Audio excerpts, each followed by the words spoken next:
বাংলাদেশে এমন কোন মায়ের ছেলে জন্ম হয় নাই যে হালুয়াঘাট এবং ধোঁয়াউড়া একটি কেন্দ্র দখল করবে।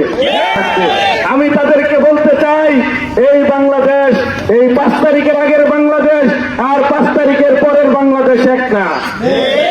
অনেকেই মাঝে মাঝে আমার সাথে অন্য দলের লোকজন মাঝে মাঝে কথা বলে আমাকে পরীক্ষা করে, যা বাংলাদেশ জামায়াত ইসলামী হালুয়াঘাট ধোঁয়াউড়া এলাকায় তো এত বেশি শক্তিশালী সংগঠন না, এখানে কেন্দ্র দখল করার জন্য হুমকি দেয় বিভিন্ন ধরনের।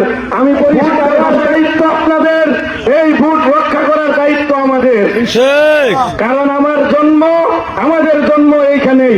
আমরা ঢাকা শহর থেকে বড় হই নাই, ঢাকা শহর থেকে নমিনেশন নিয়ে হালুয়াঘাট ধোঁয়াউড়ায় আসি নাই।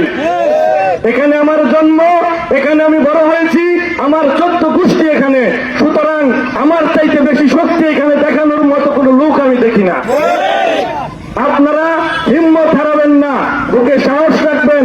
আগামী দিনে যে সংসদ নির্বাচন আসছে, এই সংসদ নির্বাচনেও আমরা ইনশাআল্লাহ আগামী দিনে ক্ষমতায় যাব এবং সরকার গঠন করব।